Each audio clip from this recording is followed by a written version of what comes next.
Next to my building is a building that has like a lot of older people in it. I think it's like maybe assisted living or some kind of type of thing like that. But they're all like older folks, and there's some disabled people too. And they do something great, like every night, almost every night, they kind of hang out in front of the building, like on the sidewalk, and just like hang out, talk and stuff. That's really good. You know, you want that kind of stuff happening in your neighborhood. You know, that keeps bad people away. You know, when they see a group of residents, people that live there, just hanging out in front. You know, sometimes it's up to like almost a dozen people there. Some nights there's half that. But they're always out there. And growing up, I remember that kind of thing happening a lot more. Back when people knew their neighbors, you know. And then it's a lot harder in the city because, you know, just the nature of people coming and going, and the fact that apartments aren't the same as houses and stuff. But you can still have some semblance of community. And people in my building, some of them anyway, they get together and they hang out at the pool. I haven't really hung with that. I mean, they're nice people, but I'm usually going somewhere, you know, if I leave the house. I don't hang out as much anymore as I used to. Like, I used to go up to the beach and just kind of hang out there. But, yeah, I've kind of either retreated from or kind of lost touch with a lot of the friend circles I had here. So I don't hang out as much as I used to. And I still know enough people, and it's cool if I wanted to hang out with someone. I have friends. I could have friends if I wanted to. But yeah, I think that's really cool that they do that. Because you kind of have to... They don't want you to know your neighbors. And the reason they don't want you to know your neighbors is because if they want to come and pull you out of your house for whatever reason, they don't want anyone registering a protest. Like, hey, why are you pulling out Mr. So-and-so? What did he do? And then you get a crowd of people out there, and those guys that are pulling you out of your house suddenly get really scared. Game over, man. You know, even though they have all the weapons and stuff, and a little group of unarmed citizens will make them shit their pants.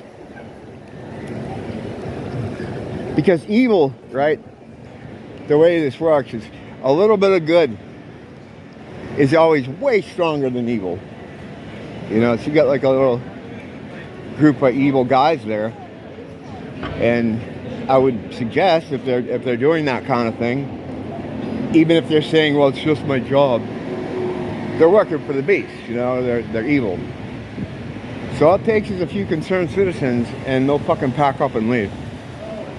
It's happened, you know, we see this a bunch of times. You know, they don't like to see unity between anyone, you know, especially not in like a neighborhood, because then they lose control of it, you know. And it's all about maintaining the control. And you're easier to control when you're isolated, when you're separated, when you don't know anyone, you don't have anyone advocating for you. You know, I always try to be friendly with my neighbors, you know, people that live in the neighborhood. I try to say hi to everyone I can. Like, sometimes you get like a vibe where I'm like, all right, this guy, I don't need to bother with this guy, you know. You can tell. Older people are usually pretty open to it. You know, I've been surprised by some of them where, you know, this one lady that's kind of, I'd never say hi to, because you always look like she was looking at me like with a dirty look. And I think that was just her face, I guess, because she ended up being really cool. And of course, like, sometimes you do say hi to people and they just give you a look like, what the fuck are you talking to me for? But, and I don't mean like I'm yelling across the street. I mean, like, I'll be walking on a sidewalk, right? And they'll be coming the opposite way on the sidewalk, and we're going to be real close to each other at some point. You know, we're going to be like, it's awkward to not say something, you know? But there are some people who will just ignore you. Like I've fucking been here in smaller areas. You know, like going to my building, getting into an elevator, or leaving an elevator, walking down the hallway. Hey, how you doing? Just nothing. Like, all right, well, fuck you. Yeah, this lady that I stopped saying hi to her, but she used to kind of do that to me all the time. Like, give me this look, like, why are you talking to me? It's like, bitch, I didn't want to talk to you. I'm just trying to be, you know, it's awkward for me to not say hi to you. I hate that part where they act like, you know, you're trying to, like, get to know them, or you're infringing on them, like, how dare you? There are people like that. It's a real weird situation. You know, and I'm not looking to fucking talk to anybody or make friends, but, you know, it's good to be civil, at least, or at least be able to say, hey, I live here, you know me, I live across, you see me every day. So at least try to do that. But older people are usually the ones that are really open to doing that. That's not neither here, nor there, nor anywhere. This is where that shit went down the other day, actually the next block down. And then we had this other thing happen here with the stabbing. This has been a pretty busy area for this past week. And when the first thing happened, I was saying that we don't get a lot of stuff like that happening.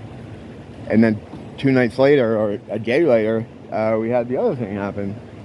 They ended up getting that guy, like around midnight. They got in there, and he's dead. That's usually how those standoffs always end.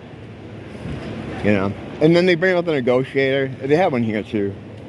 And it's like, he's talking shit. They're gonna kill you. You know what I mean? It's funny. No, I'm definitely gonna land a helicopter on the roof, and we're gonna make sure you get on it. And yeah, we have the 500,000 in the briefcase, like you asked. You're going right to the airport and then off the island. Yeah, you know, crazy. But I don't know the story behind that. I don't know anyone that does know the story behind that. I'd be interested just to hear what that was all about. I mean, it went from, like, I guess it was like 2 in the afternoon. I was here when it kicked off there. Well, I just arrived like a little while after it kicked off and started filming. Didn't catch anything though, and I feel bad for the people that stopped to watch that video, because there's only 5 minutes of that scene, and then the rest of it is me trying to find a better position to film the street. End up walking around in circles in International Marketplace on 2 different floors, going, oh, I think you can see from over here. There are no views up there. There's one little spot. There's one little spot on the 2nd floor, which has a good vantage, but it's taken up by Santa's house. They have a Santa Claus there, and he's got that whole area to himself. Fat fuck, as if he needs it. And so I couldn't get there. I went on the roof. Well, I don't think, even worse is explaining it to you. Why am I doing that? That's even worse.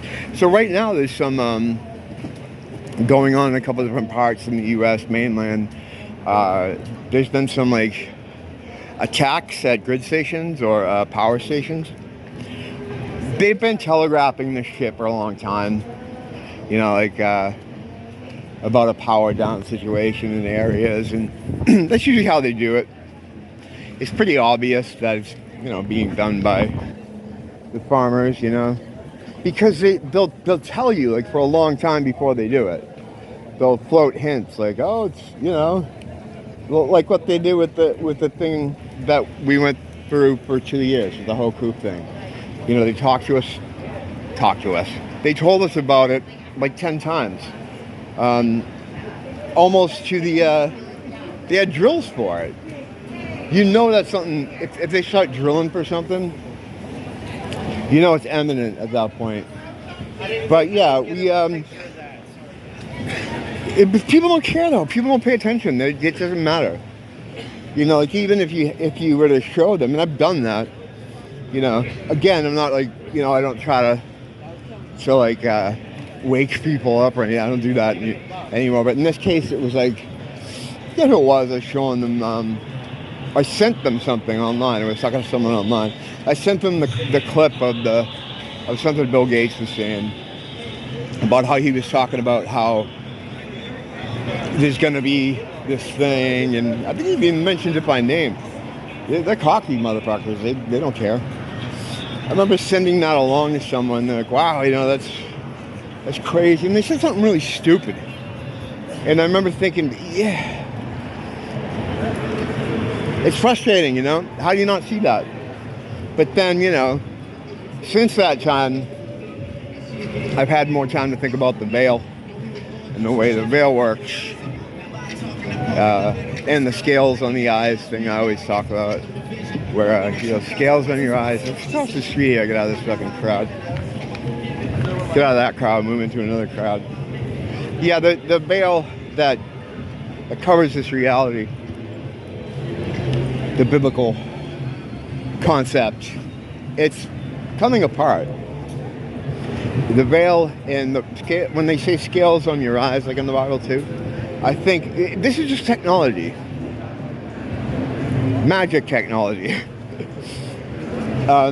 It's an energy source. It's a power source. And the kicker is we're powering it. They're using our energy to do this. I'm not going to get into explaining all that, but I have like a dozen videos about all that stuff. And someday, when I finish putting my playlist together, I'll be able to reference it quickly. But the thing is, they've been doing this. They've been using this technology, this magic technology, for years and years and years. And they've been doing it in cycles, where like the world will reset. They'll shake off the population somehow. I mean, there's all kinds of different theories about how that happens. And then they just repopulate it. And it's the last repopulation we had at the end of the 1800s. There's a guy that he did a great video on it recently. Is it Elusive Truths? Something like that. I'll find it and put it up there in the comments. And I really will. I say that all the time. Sometimes I don't, but I'll make sure I do that. And he was doing a thing on the orphan trains. Late 1800s, all these trains of orphans were rolling into every city. And they had a lot of like postcards that were related to the orphan trains. There was all this ephemera, like merchandising for the orphan trains. The idea was that these orphans were like coming from Europe or something. They came over from some war because there wasn't anything going on here in the U.S. It's really convoluted. But they were saying these are orphans of people who lost their parents. They were coming in big trains. I think, and he also kind of makes a comment about this, that these were made people. They were cloned. They were just cloned. The World's Fairs had these incubation displays. The World's Fairs are basically the last look at all this shit from before the last reset, before we demolish it all, which is what they did. If you don't know about the World's Fairs, look into that. That's fucking crazy. See, this is the problem. I end up like going in 10 different directions with stuff that I have no intention of explaining, but I'm just throwing it out there anyway. So they repopulated these areas with these orphans. And this is done with some kind of technology that wipes out the people, but leaves a lot of the buildings. Some have speculated it's some kind of sound thing, because they had flooding, the things that where they talk about the mud floods. Now there's stuff from an older reset, from the reset before the last reset, and that stuff was melted. It was blasted by some kind of fire or some kind of like how we have the DEWs now, the direct energy weapons. They were destroyed by heat. A lot of mountain ranges that you look at in the middle of the country are actually used to be buildings. And that's a whole other subject where people have pointed out how they're connected. And let's get out of here for a minute. Yeah, and that whole thing is crazy. Basically, a lot of the mountains were just buildings. You know, if you go into some of these things, they have brickwork in them. Oh, fuck, man. People don't care. They get so close. When I'm smelling your shitty aftershave and your wife's shitty fucking perfume, you're too fucking close to me.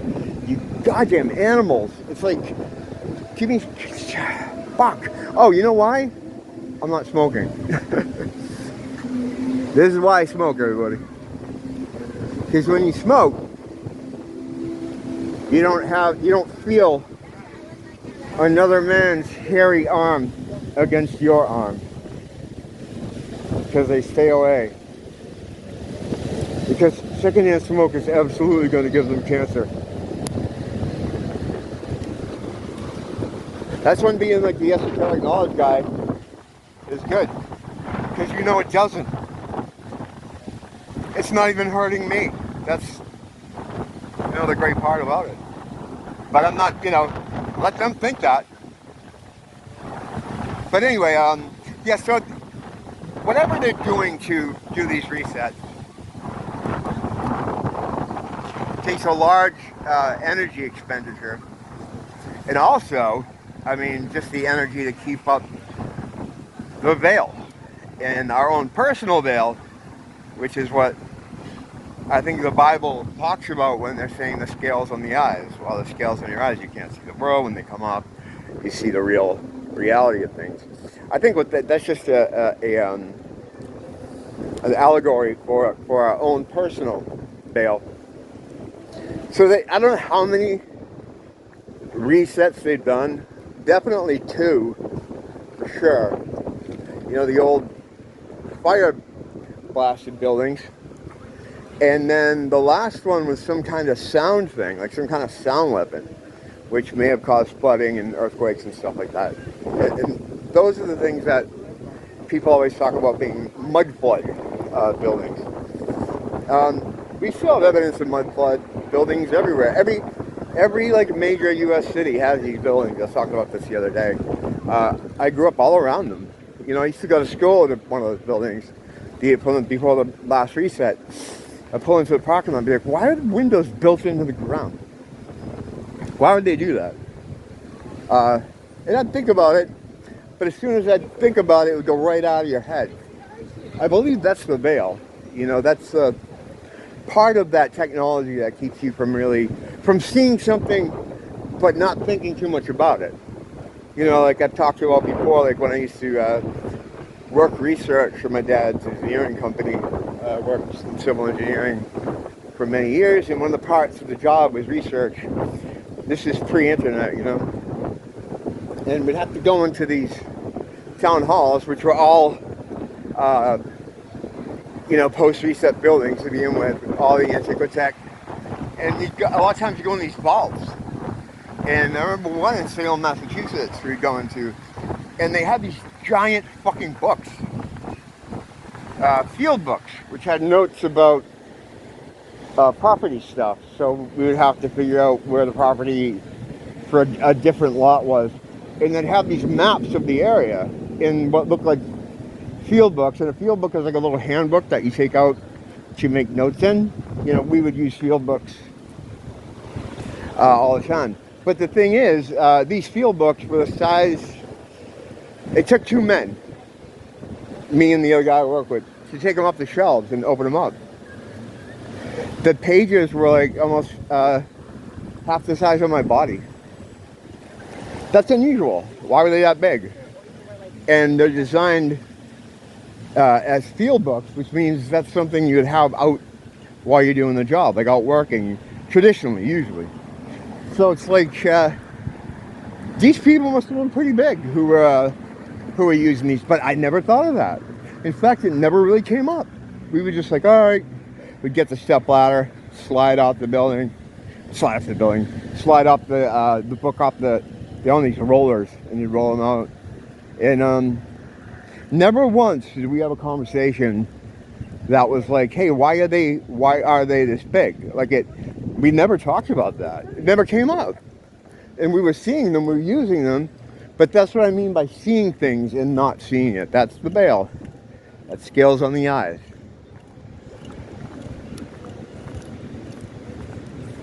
So that shit's failing. They've done this thing too many times. And it's all in the service of harvesting energy, our divine energy, which enables them to live like kings and queens here in the material realm. It wasn't meant to be this way. And I think even people who aren't very aware of stuff like this, kind of stuff I talk about here, almost anyone, you could probably get them to admit, one way or another, that things don't seem to be the way they should be. You know, the way the system is set up, and well, that's why they have to say we're random accidents. Like, we were just put together by two compounds in a puddle, and then they made monkeys, and then we came out of monkey. That's why they have to do that. They have to tell you everything was random. Because otherwise you'd be like, wait a minute. Why am I spending the best years of my life working for Mr. Goldstein in this fucking building for pittance? Maybe retiring when I'm too old enough to hold my bowels, and then die from, like, what, cancer or something terrible from eating all the shit that you've had to eat. You know what I mean? That's not what...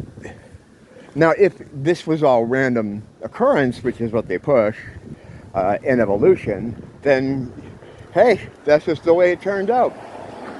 But if you were to learn that that's not true, which is what people are learning now, is what the spiritual awakening is all about, then you start to say, hey, what are we doing?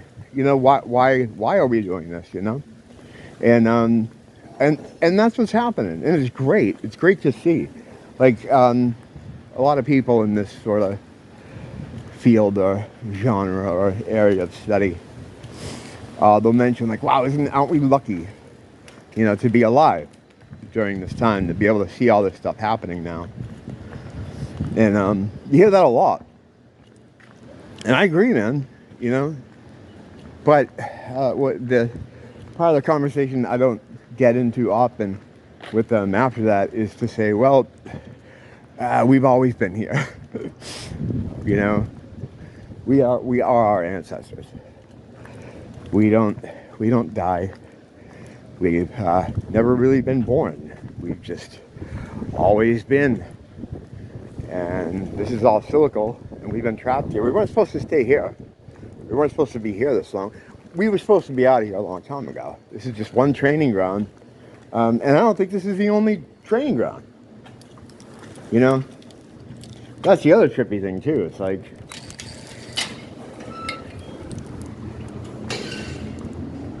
whatever the cosmic system is, they've upended it here. We've stayed here way too long. Longer than we needed to. And I don't know what the repercussions of that are going to be. I guess we'll know eventually. We'll all know. One thing about the NDEs I was talking about the other night is a lot of people, even though they can't remember it, and some people do this with psychedelic trips too. And I've even had experiences like that with psychedelics, where the heavier ones, you know. I know people do it. Ashkana, what the fuck is that? Ashkawa? I've never done that, but the DMT and stuff, where they get like a knowledge drop, where it's like, oh shit, okay, this is what I am, this is what we are, this is what this place is. When they get back here, they kind of lose it. They lose that awareness. But once we're there, we'll all come back pretty quick, in my opinion. Yeah, so that's what, 15 different fucking... yeah. I have to pick, sometimes I gotta try to pick a topic and stay on it, you know, but where's the fun in that? Don't blame the teacher, blame the school. Ooh, fireworks.